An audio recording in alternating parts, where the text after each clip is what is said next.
Hello everyone, welcome to my video on the derivative of sine and cos. So today we're going to look at how to prove them, and that's going to require a couple of properties. So the first things first is that the limit as theta tends to 0 of sine theta over theta equals 1. Very important limit. This limit, I'm going to prove it in its own video, but for now we're just going to accept this to be true. The next limit is limit as theta tends to 0 of cos theta minus 1 divided by theta is equal to 0. This is another one. And a couple of properties that we need to know is that if you have sine of a plus b, this is equal to sine of a times cos of b plus cos of a times sine of b. And if you have cos of two terms which are added, two angles adding inside a and b, this is equal to cos of a times cos of b minus sine of a times sine of b. Okay, so these are properties that we're going to have to know in order to prove the derivative of sine. So the statement is if f of x is equal to sine, so if we have sine and we take its derivative, this implies that f prime of x, its derivative, is equal to cos of x. So it works out very nicely. The derivative of sine is cos. Let's go ahead and prove that. So proof. So we always begin the proof with our definition. So f prime of x, by definition, is equal to the limit as h tends to 0 of f of x plus h minus f of x, all that divided by h. Limit as h tends to 0, f of x plus h. If f of x is equal to sine of x, then x plus f of x plus h is sine of x plus h minus sine of x, all this divided by h. Okay. So at this stage here, this is where we have to apply our property. We have sine and we have x plus h. We have an addition inside the argument. That means we have to use this property up here, sine of a plus b. So in this case, our a is our x and the b is the h. So this transforms into the limit as h tends to 0 of sine of x times cos of h, right? Because this is like our a, this is our b. So sine of a, or sine of x, cos of b, which is h, plus cos of our a, which is our x now, times sine of b, which in this case is our h. We get this term minus sine of x, all this divided by h. So what we have to do now is just manipulate things or just move them and make them look different. This term here has sine of x, and this term here has the sine of x. So let's combine them. Let's just move the minus sine of x on this side here. This gives us the limit as h tends to 0, sine x cos h minus sine x.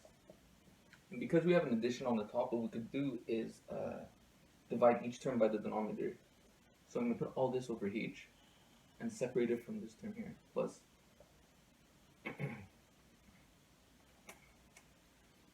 cos of x sine h, all this over h. And we can take the limit of each term individually. Okay. So if you want, you could put a limit here.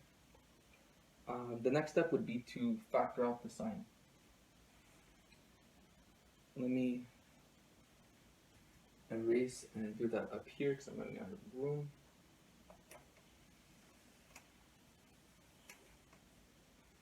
So if I take the limit of both these terms here and at the same time I'm going to factor out a sine, I get, we're just going to go up here, limit as h tends to 0 of sine x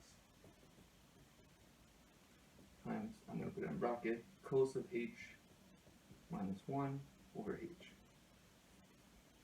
Plus, I'm going to take the limit on this side as well, h is 0, cos x times sine of h over h.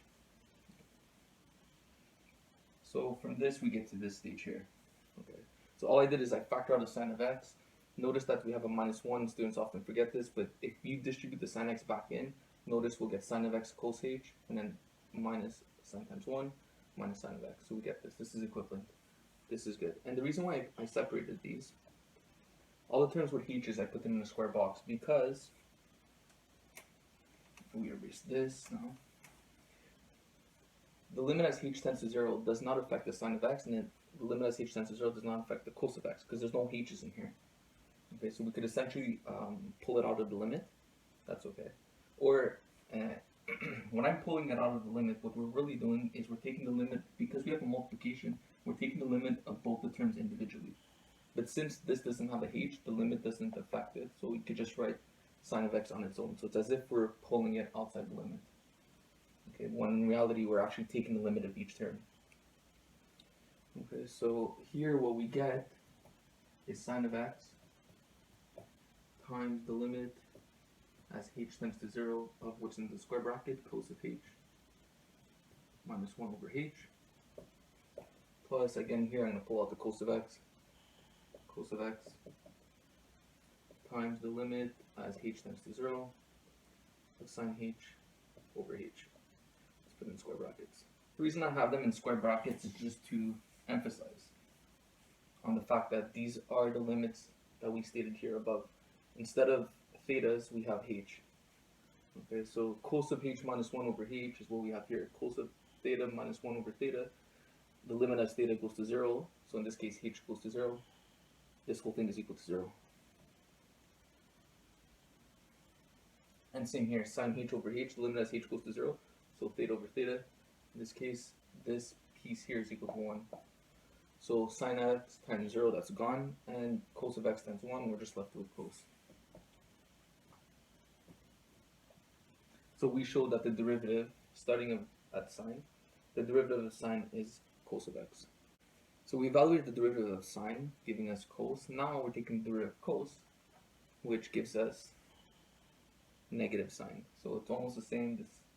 We just have to remember there's a negative that pops up in front. Okay, so let's go ahead and prove that. So we begin with our definition. F prime of x is equal to the limit as h tends to 0, f of x plus h minus f of x, all this over h. Again, the function we're dealing with now is cos. F of x plus h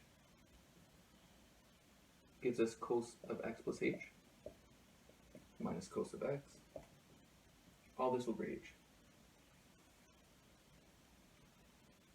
Okay, and now we have to apply our properties. So we have cos of two terms which are being added inside the cos.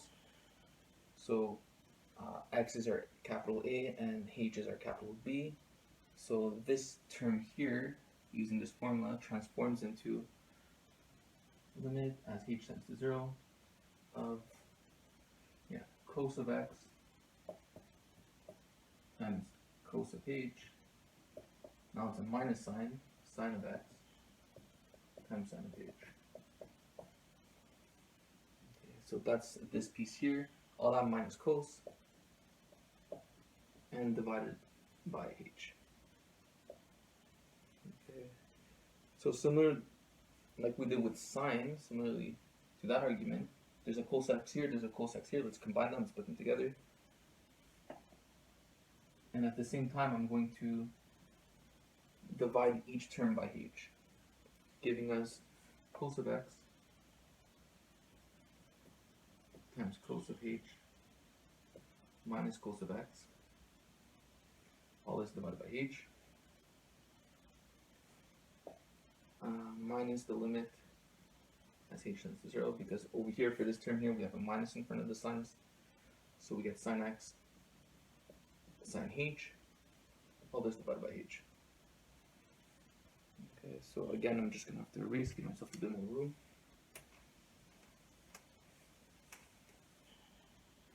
So over here now we're going to factor out the cos, giving us, I'm just going to put an arrow, limit as h tends to 0 of cos x in square brackets. Since we factored out the cos x here, we're left with cos h minus 1 over h minus, and then here I'm just going to separate them. Limit as h goes to 0, we have our sine x times sine h over h.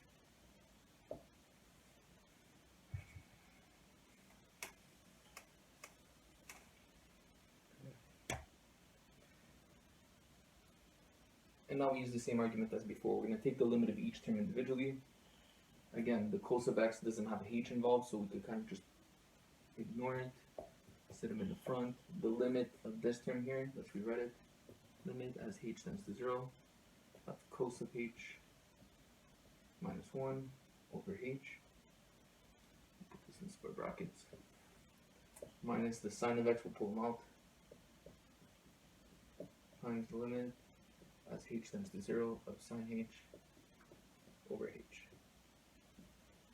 Okay, so we can see that what's in the square brackets is the limits that we spoke about before, giving us this piece here is the cos, which is equal to 0, and this piece here we saw limit as h tends to 0 of sine h over h is equal to 1. So this piece, cos of x times 0 is 0, sine of x times 1 is 1. We have a negative sign in front, giving us negative sine of x. And we're done. Okay. So what's nice about sine and cos is that a pattern emerges. So if we begin with the function f of x equals sine of x, and we take its derivative, we take the derivative of sine, so f prime of x, we show that the derivative of sine is cos.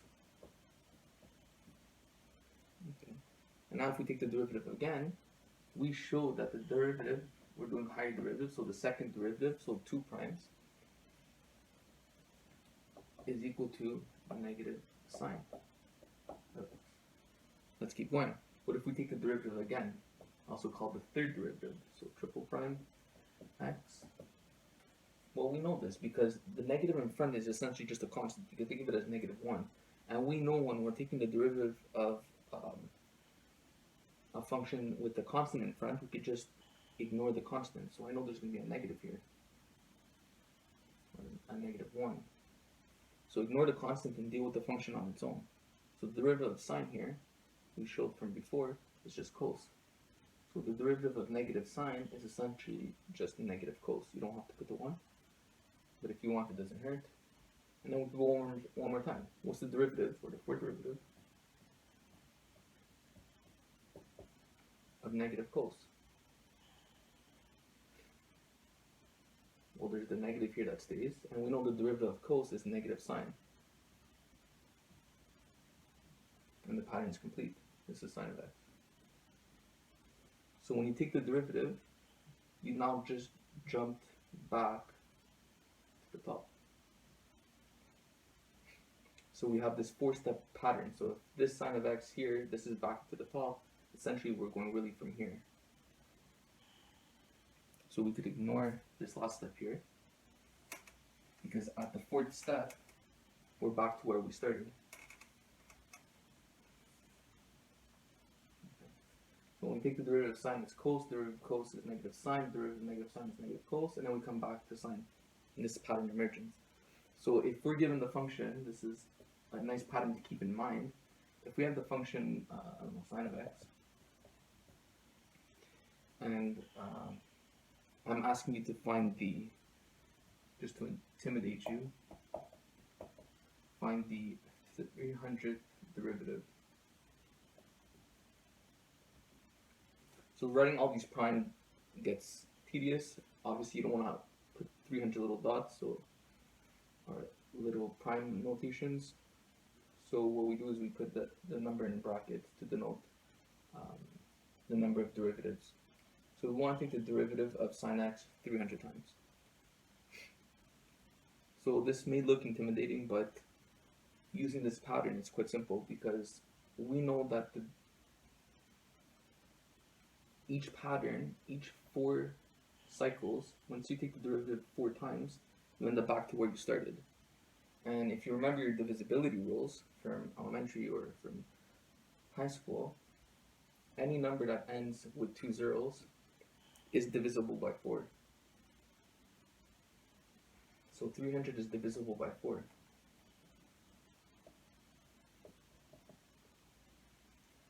So since it's divisible by 4, we know that this pattern is eventually going to come back to sine of x, since the pattern repeats every 4 cycles. Okay, so the 300th derivative of sine of x is itself sine of x. Okay, so this is a useful pattern to keep in mind. Okay, not only for Cal 1, for Cal 2 as well. This is something I often write down on my paper, especially during tests.